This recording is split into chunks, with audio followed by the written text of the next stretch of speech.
All right, everyone, you've heard us talk about them constantly, but seriously, we're still taking our athletic greens, and frankly, I love it, and here's why. I feel like for the longest time, I had a really hard time getting my gut under control. I had been taking probiotics and other super enzymes, and they really weren't doing the trick. Once I got on athletic greens, I was really excited because I know that probiotics are included within athletic greens, and I really do feel like they worked very, very well for me. And I agree. I'm still taking athletic greens. I am somebody who takes vitamins every day, and I also don't really drink caffeine, but I feel like I get a boost of energy from athletic greens that sort of feels like it sustains throughout the whole day. And I can get all my vitamins from one place. It's so easy to get all your vitamins for the day. One scoop of athletic greens, or AG1, is 75 high-quality vitamins, minerals, whole food source superfoods, probiotics, and adaptogens to help you start your day right. An inexpensive way to get all your daily vitamins and nutrients in the form of an all-in-one nutritional insurance. No need for a million different pills and supplements to look out for your health. This special blend of ingredients supports your gut health, your nervous system, your immune system, your energy, recovery, focus, and aging. And it's good for any diet, whether you are vegetarian, on paleo, on keto. AG1 is great for any diet because it is gluten-free, nut-free, dairy-free, egg-free, and there is no added sugar. AG1 is a small micro habit you can do every day to better activate your body and mind. Made from the highest quality products and based on the latest science, Athletic Greens is recommended by professional athletes and trusted by leading health experts. Reclaim your health and arm your immune system with convenient daily nutrition. It's just one scoop in a cup of water every day. That's it. To make it easy, Athletic Greens is going to give you a free 1-year supply of immune-supporting vitamin D and 5 free travel packs with your first purchase. All you have to do is visit athleticgreens.com/gaze. Again, that's athleticgreens.com/gaze, and that's GAZE to take ownership over your health and pick up the ultimate daily nutritional insurance.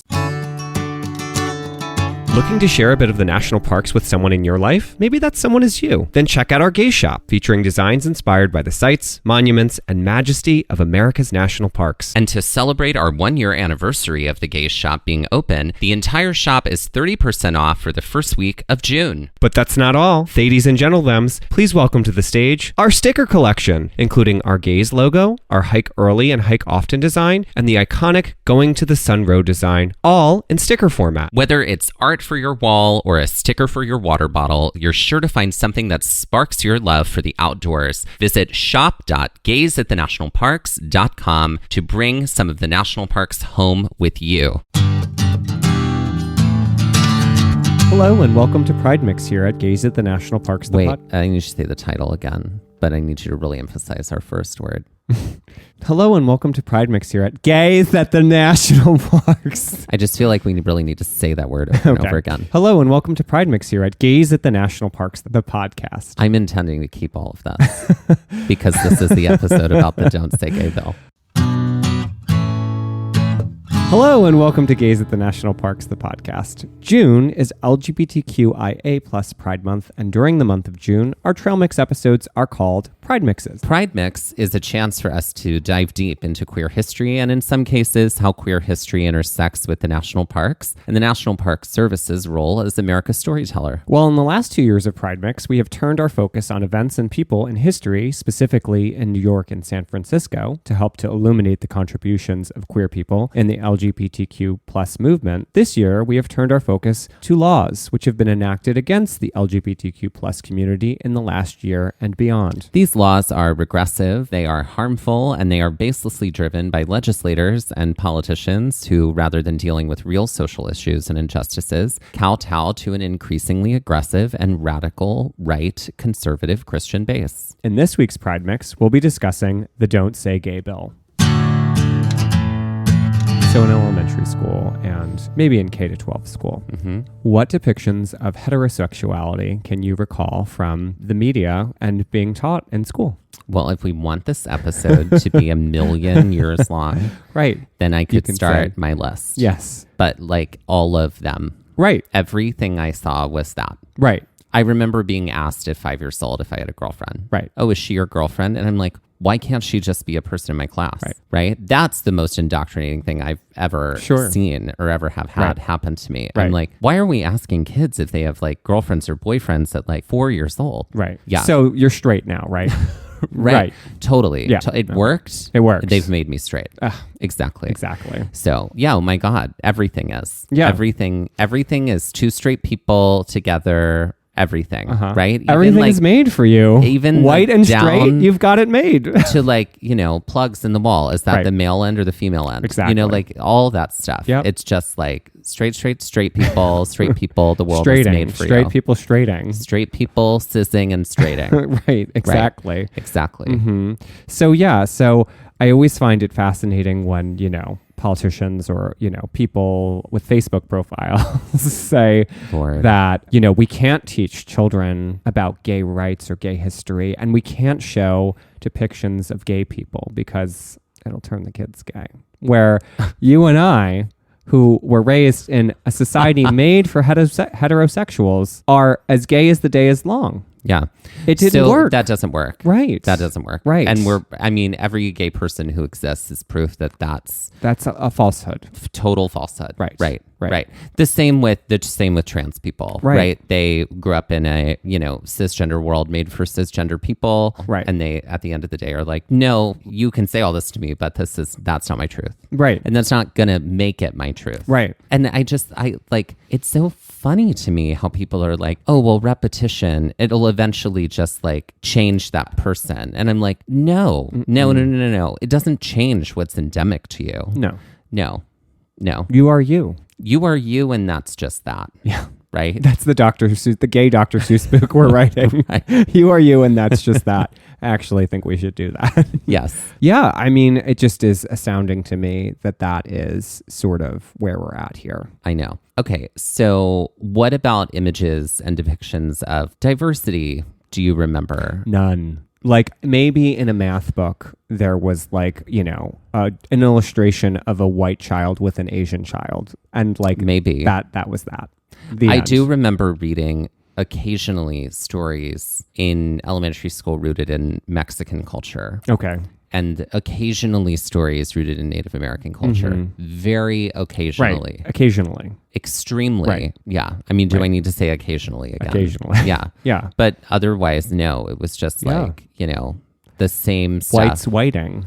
Whites whiting. Straights straighting. Zizzing. Right. Right. How is all of that added up to you being a straight adult male in your life? I mean, the evidence is clear by my tie-dye rainbow here that I'm exuding out. Exactly. Mm-hmm. Yeah. Singing the coat of many colors.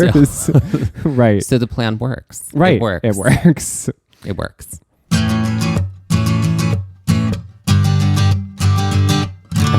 I don't care to say this person's name, but I have to because it's in our information. Republican Governor Ron DeSantis of Florida officially signed the Parental Rights in Education Act, or HB 1557, into law at the end of March 2022. The law essentially criminalizes, I'm going to repeat that word, criminalizes any sort of, quote, classroom instruction by school personnel or third parties on sexual orientation or gender identity may not occur in kindergarten through grade 3 or in a manner that is not age appropriate or developmentally appropriate for students in accordance with the state standards, end quote. So something I talked about before in our last Pride Mix, which is if it stopped with, okay, we're not teaching about sexual orientation or gender identity between kindergarten and grade 3, period.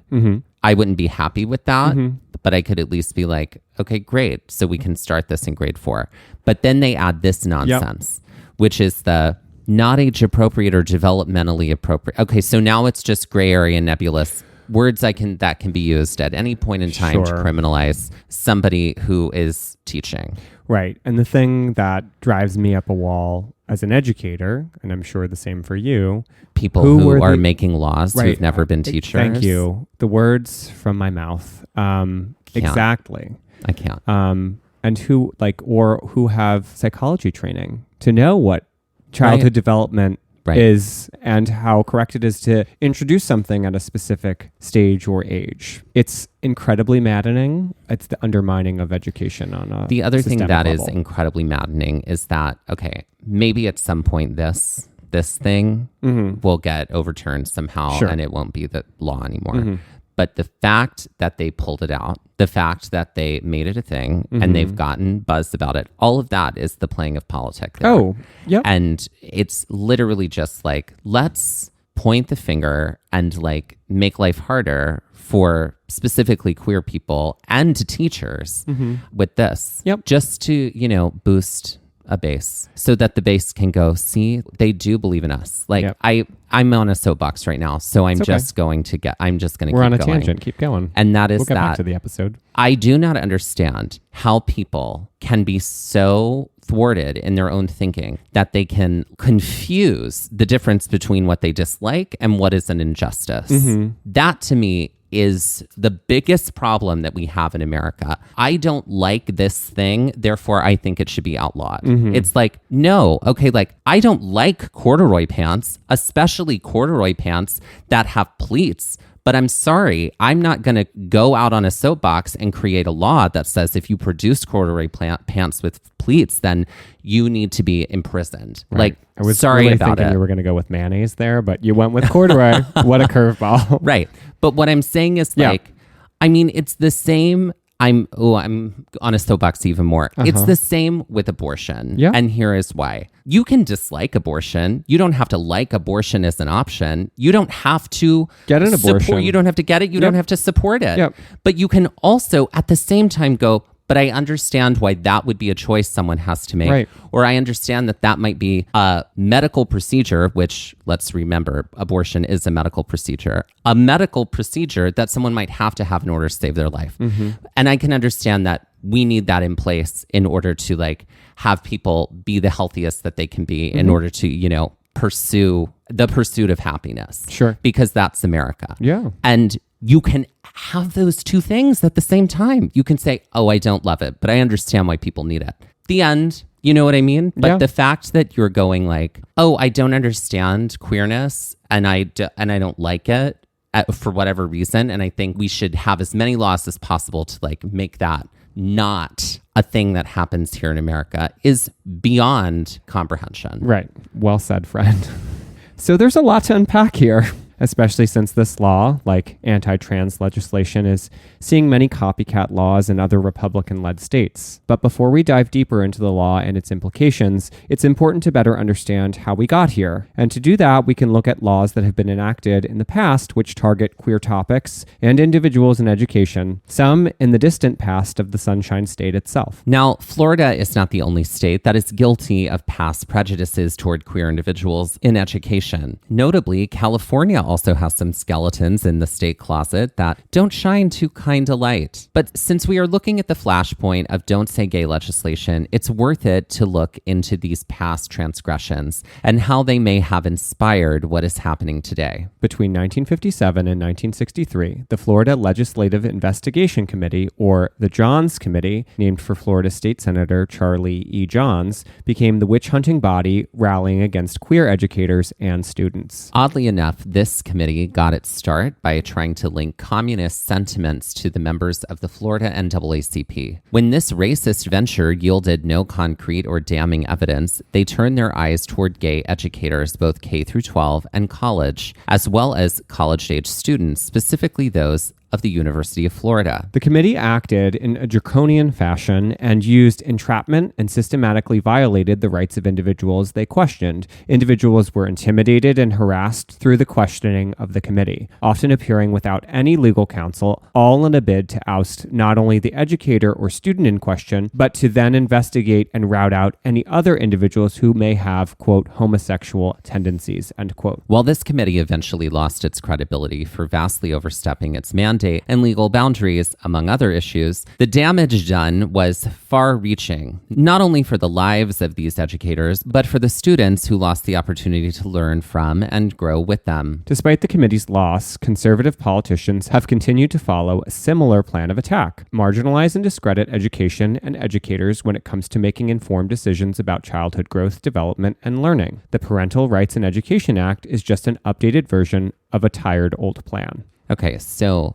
as a queer educator, how do you feel about being queer in the classroom? It's really interesting. It's tricky. It's a sticky wicket. I don't feel like I'm not outwardly very open about my sexuality. Like well, I don't. I'm not sure. Yeah.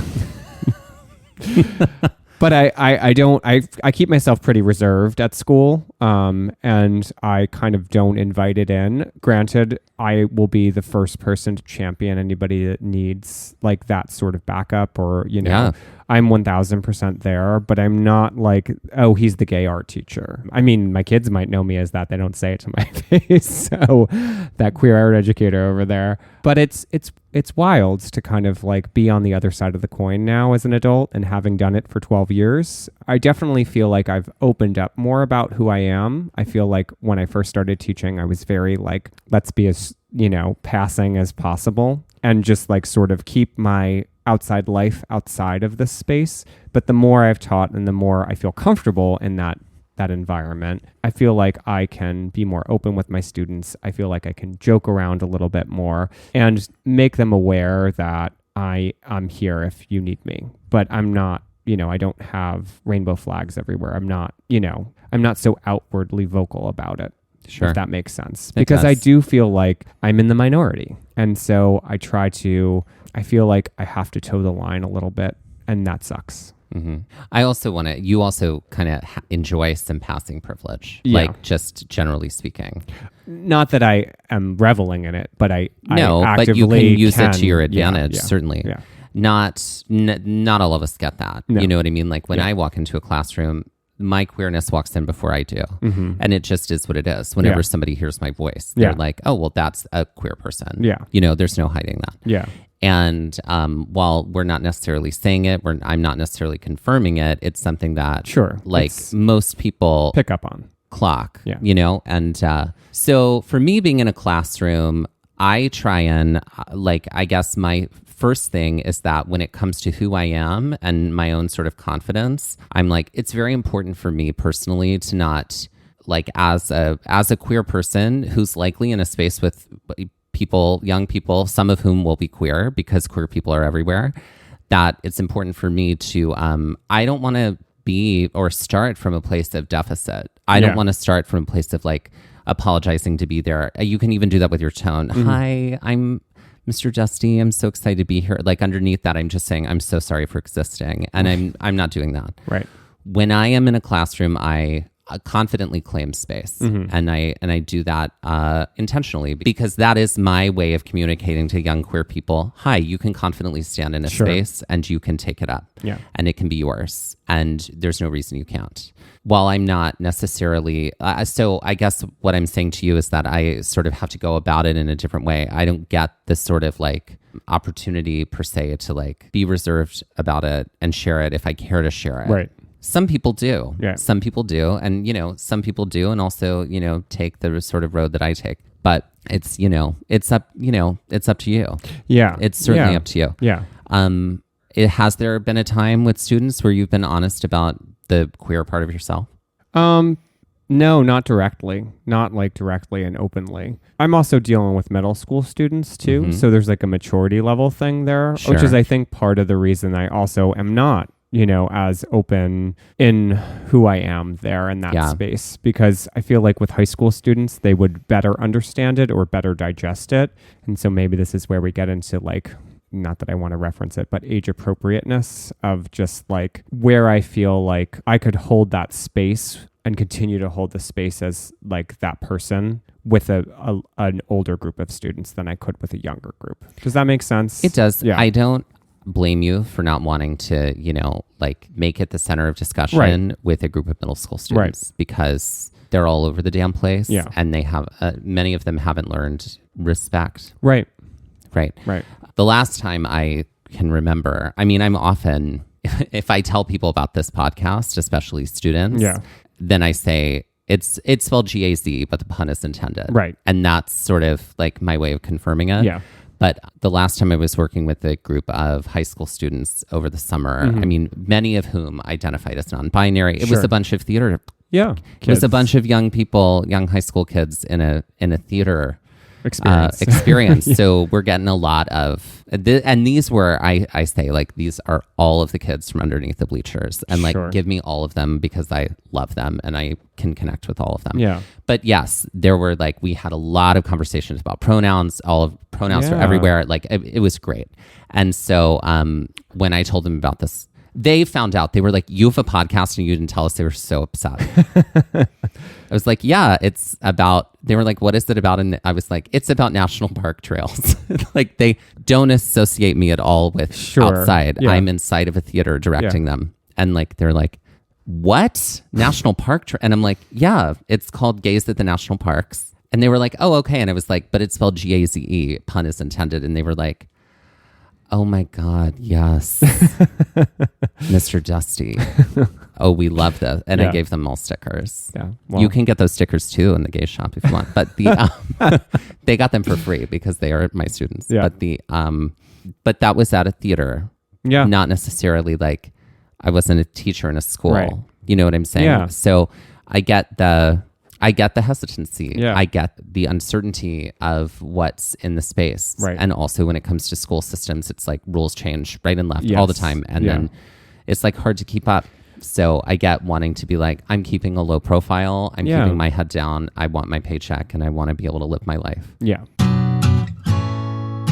No one has a business like yours. With all its strengths and challenges, to succeed, you need a hiring partner that adapts to your needs. You need Indeed. Indeed is the hiring platform where you can attract, interview, and hire all in one place. Instead of spending hours on multiple job sites searching for candidates with the right skills, Indeed's a powerful hiring partner that can help you do it all. Find great talent faster through time-saving tools like Indeed Instant Match, assessments, and virtual interviews. With Instant Match, over 80% of employers can get quality candidates whose resume on Indeed matches their job description the moment they sponsor a job, according to Indeed Data US. One of the things that I love about Indeed is that it makes hiring all in one place so easy because Indeed has such great talent. In fact, 3 out of 4 US online job seekers search for jobs on Indeed each month, according to ComScore. And when you sponsor an Indeed post in the US, you're 3 times more likely to get a hire, according to Indeed data. Even better, Indeed's the only job site where you only pay for applications that meet your must-have requirements. Indeed is an unbelievably powerful hiring partner, delivering 4 times more hires than all other job sites combined, according to Talent Nest 2019. The right candidate is doing everything they can do to find you. And if you use Indeed, you can be sure you're doing everything you can to find them too. So join more than 3 million businesses worldwide that use Indeed to hire great talent fast. Start hiring now with a $75 sponsored job credit to upgrade your job post at Indeed.com/gaze. Offer good for a limited time. Claim your $75 credit right now at Indeed.com/gaze, and that's GAZE. That's Indeed.com/gaze. Terms and conditions apply. Pay per qualified applicant. Not available for all users. Need to hire? You need Indeed.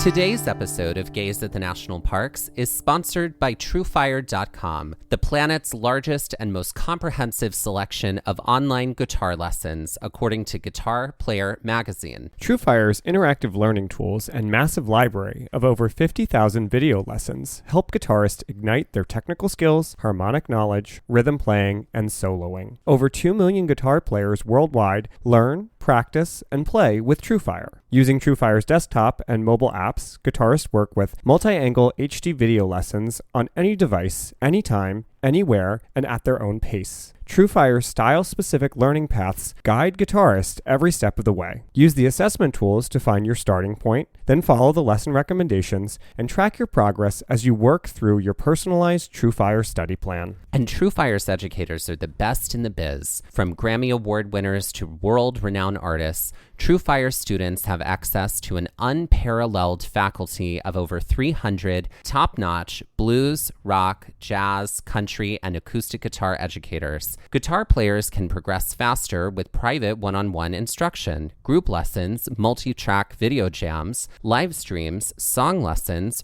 premium tracks, and so much more. With thousands of 5-star reviews from amateur and pro players alike, you'll find yourself in good company with the world's most comprehensive guitar learning platform. So grab your guitar and ignite your musicality. Visit truefire.com and use code GAZE for your free 30-day all-access trial and 50% off your first purchase. That's truefire.com/gaze. And that's GAZE, G-A-Z-E.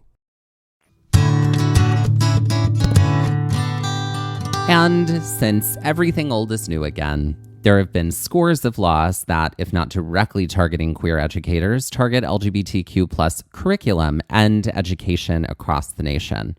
The Parental Rights in Education Act is truly just regurgitated conservative talking points codified in a shiny new package. These laws are broadly referred to as, quote, no promo homo, end quote, laws, or anti-gay curriculum laws. The Columbia Law Review breaks them down into 5 categories: don't say gay, no promo homo, anti-homo, promo hetero, and abstinence until marriage. So I do want to say something about abstinence until marriage education, right? That was the only thing taught in Mississippi when I grew up. And Mississippi is still the #1 rated state for teen pregnancy, or at least it was for a long time. It may not be this year, but I'm sure it's up in the top 5. Will I get the crown again? Will I get the crown again? Y'all, we know abstinence education doesn't work. It's literally keeping people in the dark. And then they explore because we're humans, and that's what we do. While no state has a law that bars speaking about homosexuality at all, some states come close. South Carolina and Louisiana's laws relating to sex education in school, while are not explicitly don't say gay, have provisions in which you either can't talk about homosexuality unless it relates to STDs, or where you can't depict it, whatever that means, as legal scholars are actually scratching their heads on this too. Regarding no promo homo laws, Arizona is the only state where a homosexual lifestyle cannot be presented or instructed upon, and where homosexuality cannot be promoted as a positive lifestyle, or where it could be suggested that safe sex could be achieved in a homosexual relationship. Hold on. I think this would be fun. Oh, really? Because I'm boiling with rage and writing this, boiling with rage everywhere. Listen, I'll give you $5,000 if somebody can phone in and say and tell me what a homosexual lifestyle is, because I am intrigued. Because what is it? I don't know. Right. And if sadness is the name of your game and you are an educator, then welcome to Mike's Dark Corner, because in anti-homo states, teachers in, are you ready for it, everybody? Alabama, Texas, Mississippi, and Oklahoma are required to instruct that homosexuality is a criminal offense, an unacceptable lifestyle, and the cause of STDs. Can I tell you the rage within me? This was a hard episode for me to do research on and write, because everything that I found was just full of ire and boiled over my rage pot more than it ever has, ever.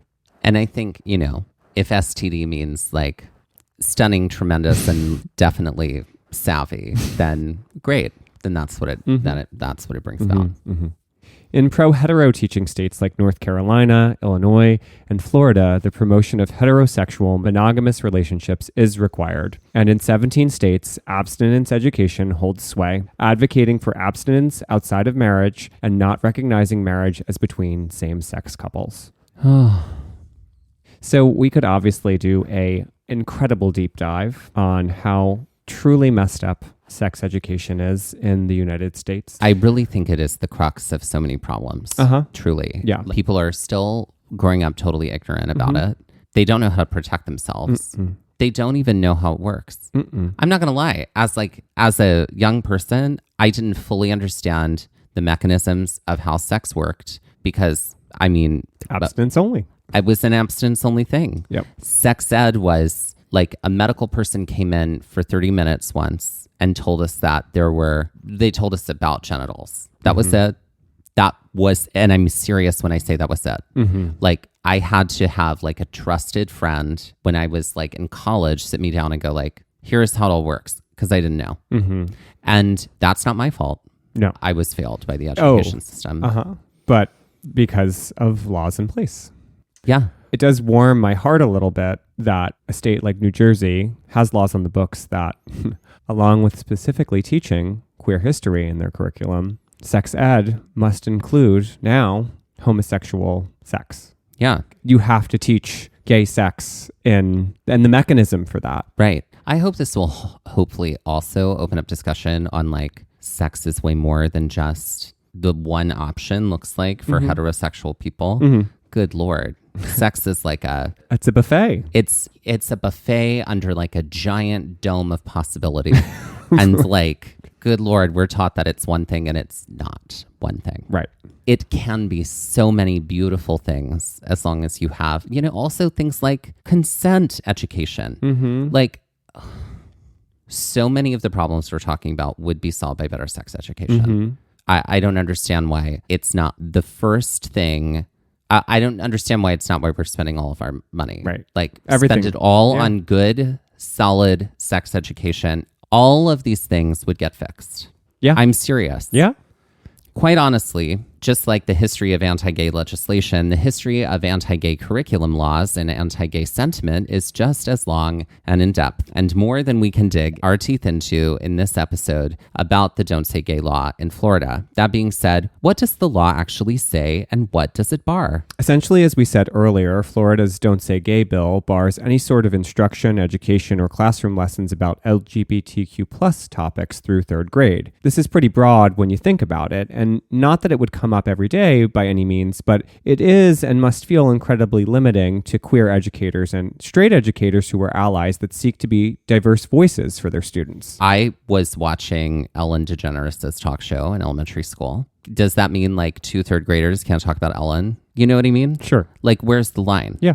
Some people may think that this law makes a great deal of sense. Why invite talking about LGBTQ plus issues into kindergarten or second grade classrooms? But the reality is that these issues are real life issues that many people experience and live. The fact that heterosexual norms are a constant societal presence for every person, no matter their sexuality, should be taken into account, especially because not everyone is heterosexual or strictly heterosexual. That's right. Moving through life as a queer person in a heterosexually geared world means that there is a constant code switch that we have to do in our heads. Because for the longest time, we were told, we were brought up to believe and know that we don't belong, that we were wrong, and that if you were raised in a religious household, that you were somehow a sin. Or made wrong.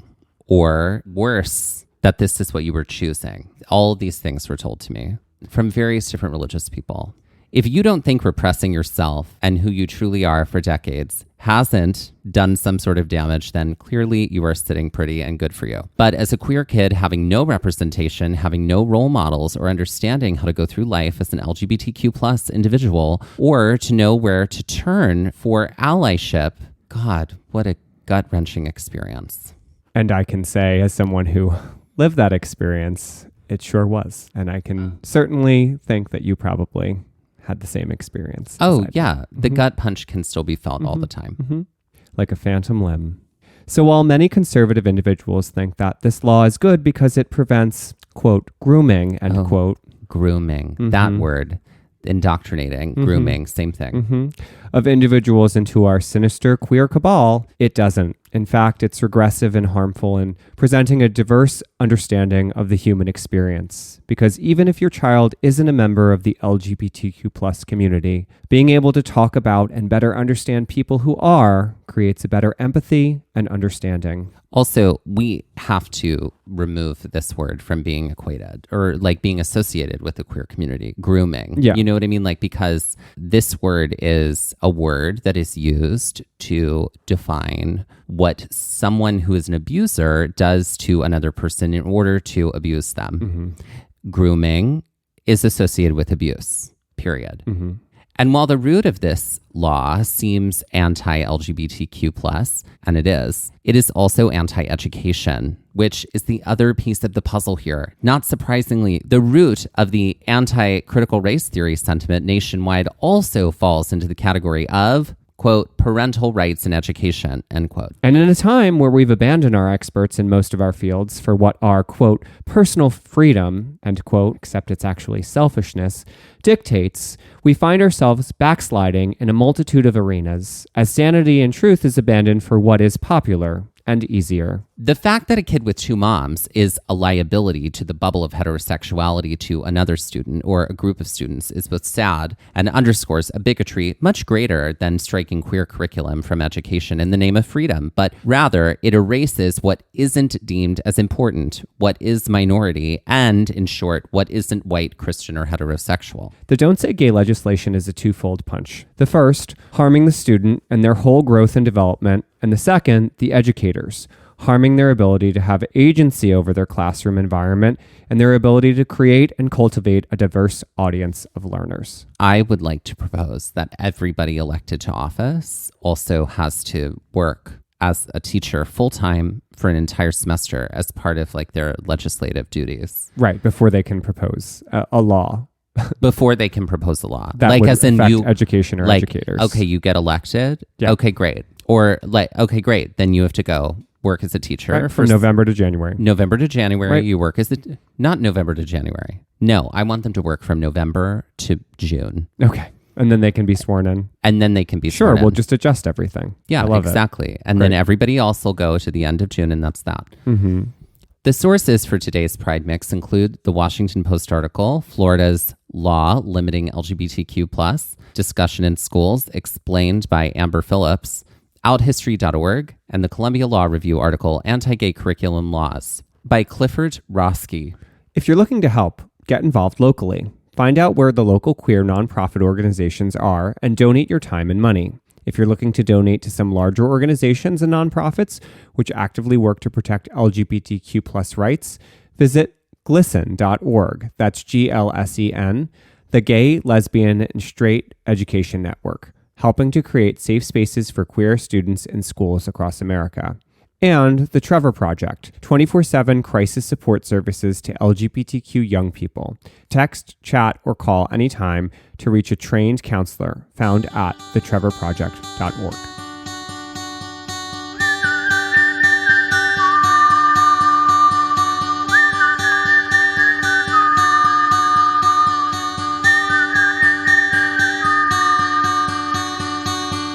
This has been Pride Mix by Gays at the National Parks, the podcast. And we're here to remind you to pride early and pride often, and that your pride means nothing unless it's intersectional.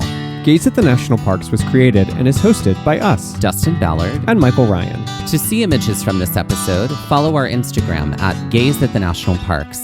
To contact us, email us at gaysatthenationalparks@gmail.com. And to find out more about the parks visited on this show, visit our website, gaysatthenationalparks.com. That's gays, G-A-Z-E. All original artwork featured on Instagram, on our website, and in the Gays Shop is by me, Michael Ryan. All original music was written by Dave Seaman and performed by Dave Seaman, Mariella Klinger, and Sean Sklios. Our music producer is Skyler Fortgang. This episode was edited by me, Dustin Ballard.